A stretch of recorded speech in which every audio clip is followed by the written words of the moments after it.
Assalamualaikum warahmatullahi wabarakatuh. Selamat pagi anak-anakku. Apa kabarnya hari ini? Semoga anak-anak dalam keadaan yang sehat. Sebelum kita belajar hari ini, marilah kita berdoa terlebih dahulu. Berdoa mulai.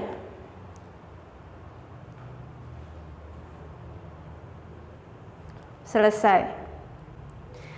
Anak-anakku, hari ini Ibu akan mendampingi anak-anak belajar materi kelas 5, tema 2, subtema 1, peran 4. Materi ini sesuai dengan materi esensial di KKG kelas 5. Tujuan pembelajaran adalah dengan menyimak penjelasan guru, siswa mampu mengidentifikasi jenis-jenis usaha dan kegiatan ekonomi masyarakat Indonesia. Baik, anak-anak pasti sudah paham apa itu kegiatan ekonomi. Ibu ulang sebentar. Kegiatan ekonomi adalah kegiatan manusia yang menghasilkan sesuatu untuk mencukupi kebutuhan hidupnya. Kegiatan ekonomi ini biasanya menghasilkan uang. Jenis-jenis usaha atau kegiatan ekonomi juga dipengaruhi oleh kondisi geografis suatu tempat. Kondisi geografis yang beragam menyebabkan beragam pula jenis-jenis kegiatan ekonomi masyarakat. Kegiatan ini disesuaikan dengan kondisi alam atau geografis suatu wilayah. Agar tercipta kehidupan yang nyaman, maka penduduk perlu menghargai jenis kegiatan yang satu dengan yang lainnya. Ada bermacam-macam usaha untuk mencukupi kebutuhan hidup seseorang. Jenis usaha yang dijalankan orang sesuai dengan bakat dan keterampilan yang dimilikinya. Banyak potensi bidang usaha di tanah air kita.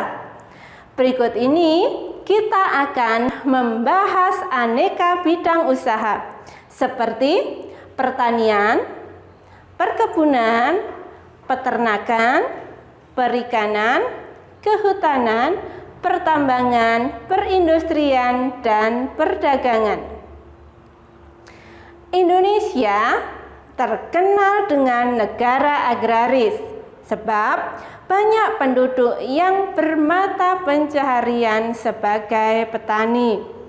Usaha agraris ini meliputi pertanian dan perkebunan. Ibu akan menjelaskan satu persatu. Dari yang pertama adalah pertanian. Pertanian adalah kegiatan mengolah tanah untuk menghasilkan bahan pangan. Di antaranya padi, jagung, kacang, kedelai, sagu, umbi-umbian, buah-buahan, dan sayur-sayuran. Tanaman ini merupakan tanaman yang mempunyai umur pendek. Waktu panennya antara 3 sampai 6 bulan. Dalam dunia pertanian, tanaman ini disebut sebagai tanaman hortikultura. Petani dibedakan menurut jenis usahanya yang meliputi 1. Petani sawah, yaitu petani yang mengolah lahan sawah. 2. Petani ladang, yaitu petani yang mengolah lahan kering. Di sekitar kita sudah ada banyak contohnya sawah dan lahan kering.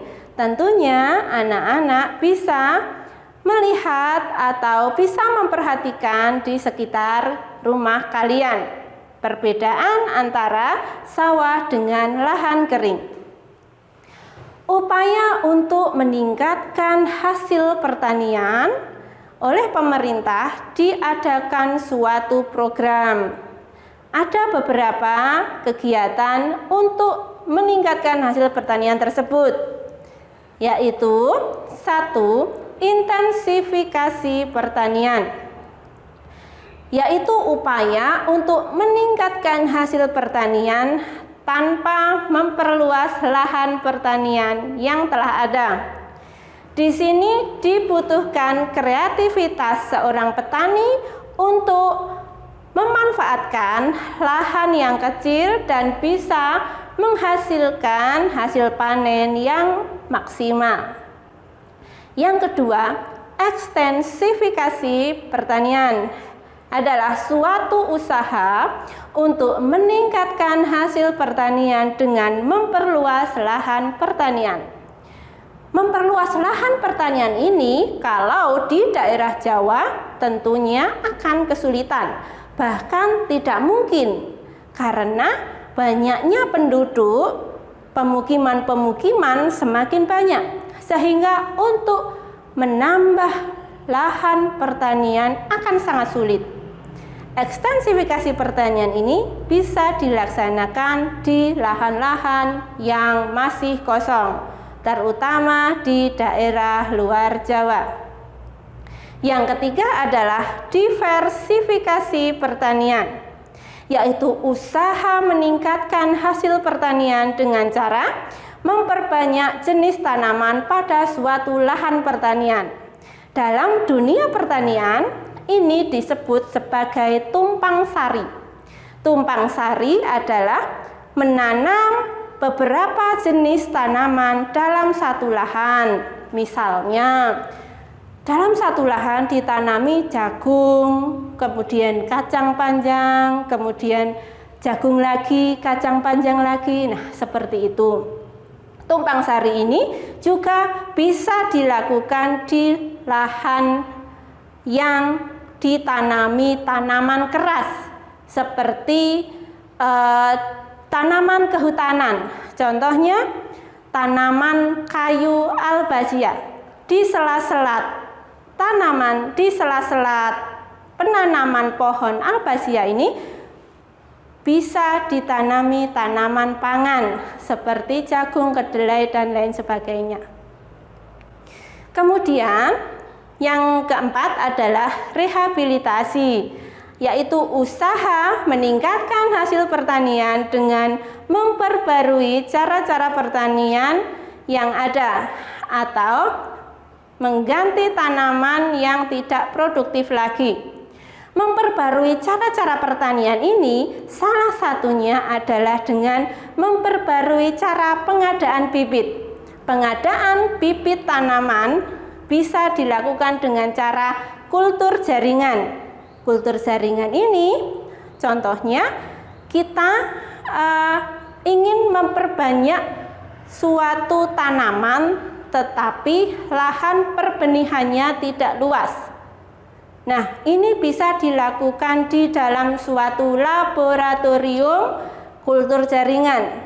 Akan tetapi dibutuhkan seseorang yang benar-benar ahli untuk melakukan kultur jaringan. Kemudian mengganti tanaman yang tidak produktif lagi dengan tanaman yang lebih produktif atau menghasilkan hasil panen yang lebih banyak. Ya, cara yang terakhir adalah dengan mekanisasi pertanian, yaitu dengan menggunakan alat-alat modern untuk mengolah tanah agar lebih efektif dan efisien. Contoh dalam mekanisasi pertanian ini adalah penggantian bajak yang ditarik oleh kerbau atau sapi digantikan dengan traktor. Penggunaan traktor dan bajak tradisional tentu saja mempunyai efek positif dan negatifnya. Secara penyuburan tanah mungkin menggunakan bajak tradisional akan lebih menguntungkan karena ada kotoran hewan yang bisa dimanfaatkan langsung sebagai pupuk dalam lahan yang dibajak tersebut. Tetapi secara penggunaan waktu, efisiensi waktu, dan keefektifannya akan lebih cepat menggunakan traktor modern. Baik, Ibu sekarang akan menjelaskan tentang perkebunan. Perkebunan adalah kegiatan penanaman lahan dengan tanaman keras dengan umur lebih dari 6 bulan. Tanamannya homogen, artinya dalam satu lahan perkebunan hanya ada satu tanaman produktif yang diambil hasil panennya. Contohnya adalah perkebunan kelapa sawit, perkebunan karet, perkebunan kopi, perkebunan teh, dan lain-lain. Di perkebunan ini menggunakan cara yang khusus, tentunya oleh petani-petani yang sudah profesional. Yang selanjutnya adalah usaha peternakan. Peternakan adalah kegiatan usaha budidaya hewan yang diambil hasilnya. Hasil peternakan ini bisa berupa daging, telur, susu, kulit, dan bulu. Jenis peternakan dapat dibedakan sebagai berikut. 1. Peternakan hewan kecil. Misalnya kelinci, kambing, domba, dan biri-biri. Tentunya anak-anak sudah tidak asing lagi dengan hewan-hewan tersebut.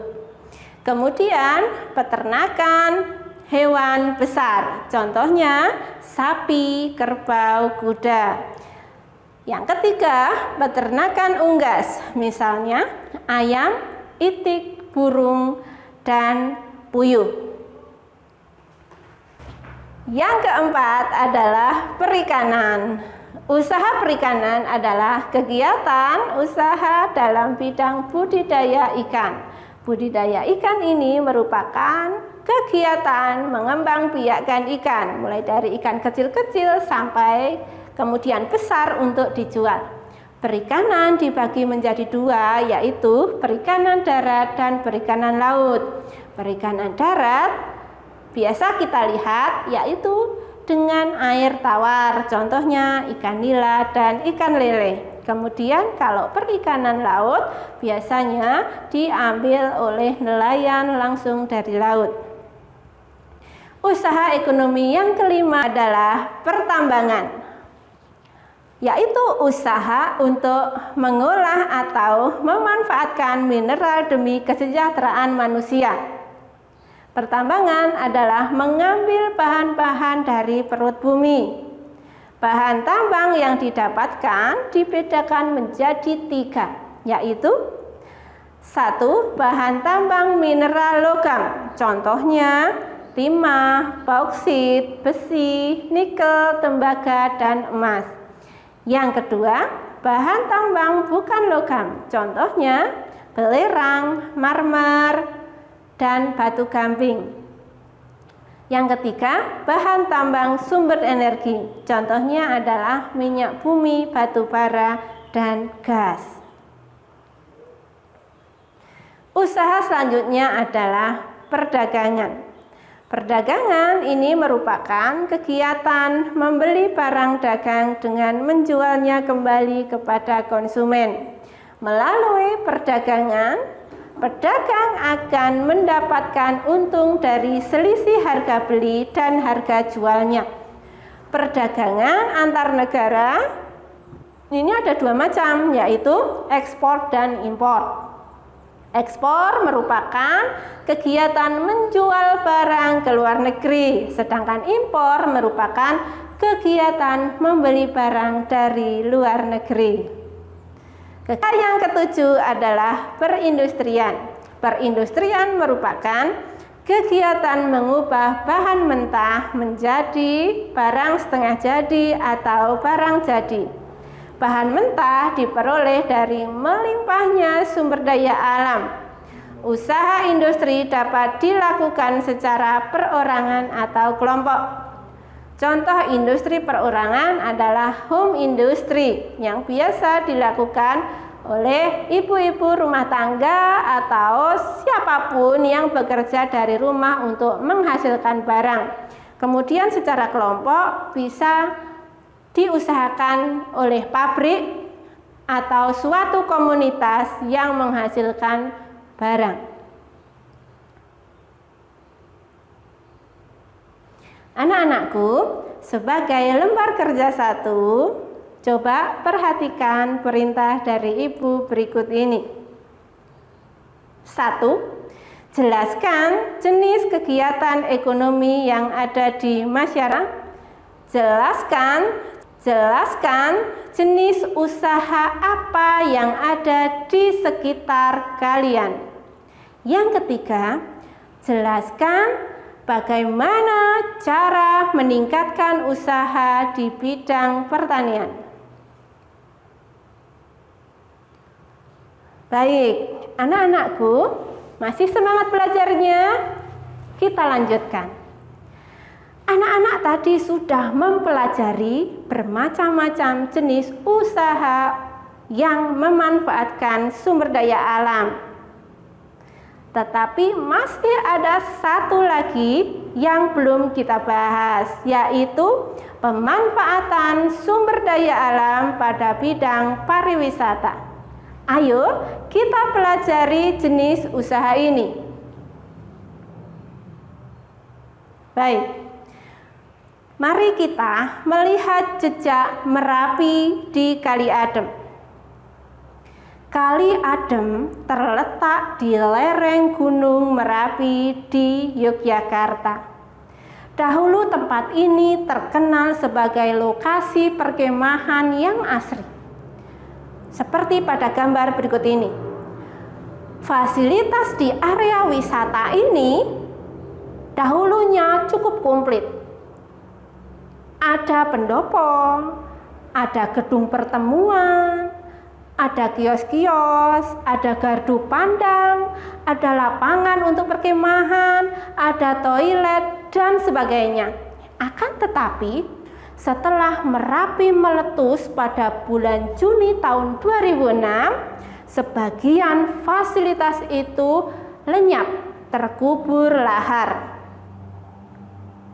Saat ini, wisata Kali Adem sudah berubah nama menjadi Lavatur Kali Adem.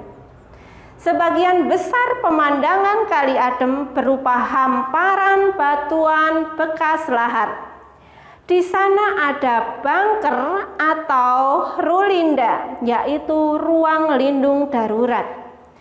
Bunker ini dibangun untuk tempat berlindung jika tiba-tiba Gunung Merapi menyemburkan awan panas. Di dalam bunker ini ada kamar mandi, ada tabung oksigen, ada masker, ada listrik, dan perlengkapan lainnya. Pintunya terbuat dari lapisan besi, sehingga memungkinkan orang yang ada di dalam bunker tersebut akan aman jika awan panas menyembur. Dari yang Ibu jelaskan tadi, anak-anak sudah mengetahui satu lagi jenis usaha yang dilakukan oleh manusia, yaitu jenis pariwisata. Sekarang jawablah pertanyaan Ibu ini sebagai lembar kerja kedua. 1. Di manakah kalian tinggal? Yang kedua, apakah di daerah tempat tinggalmu ada usaha pariwisata? Nomor 3, bagaimana pengaruh usaha pariwisata di daerahmu terhadap kehidupan masyarakatnya? Baik, Ibu sekarang akan menjelaskan jenis usaha di bidang jasa. Jenis usaha pariwisata merupakan usaha di bidang jasa. Bidang jasa berkaitan dengan pemberian layanan kepada konsumen. Contoh usaha jasa selain pariwisata antara lain perbankan, keuangan, asuransi, kesehatan, dan hukum. Sektor jasa di Indonesia, terutama pariwisata, berkembang sangat pesat. Pesatnya jasa pariwisata ini didukung oleh potensi panorama alam Indonesia yang elok. Sektor pariwisata di Indonesia juga merupakan aspek budaya. Contoh objek wisata alam adalah pantai, bukit, pegunungan, gunung, suaka alam, dan yang lainnya. Contoh objek wisata budaya adalah kesenian daerah, upacara adat, keraton, dan candi. Berkembangnya sektor pariwisata menumbuhkan usaha-usaha penunjang jasa pariwisata.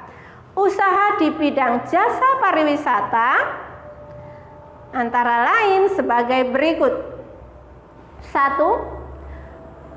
Pengelola jasa penginapan, misalnya hotel, motel, wisma, dan losmen.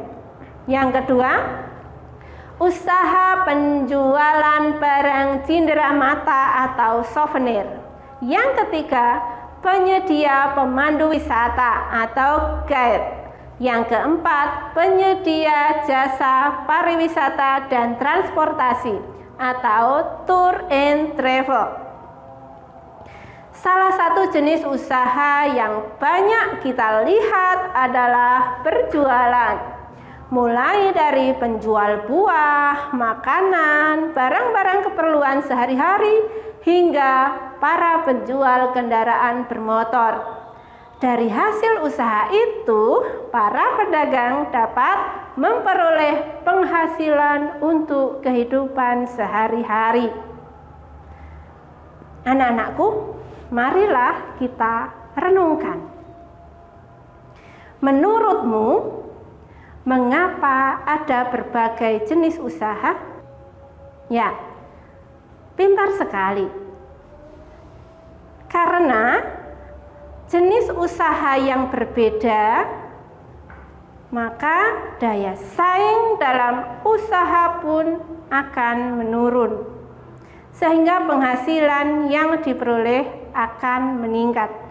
Yang kedua, mengapa orang melakukan suatu usaha tertentu dan orang lain melakukan jenis usaha yang berbeda? Ya, tentu saja anak-anak pintar menjawabnya, yaitu karena seseorang memiliki kemampuan yang berbeda-beda dengan yang lainnya. Bakat dan usaha keterampilannya berbeda-beda sehingga menjadikan usahanya juga berbeda-beda. Sekian pembelajaran dari Ibu. Jaga kesehatan, tetap semangat belajar.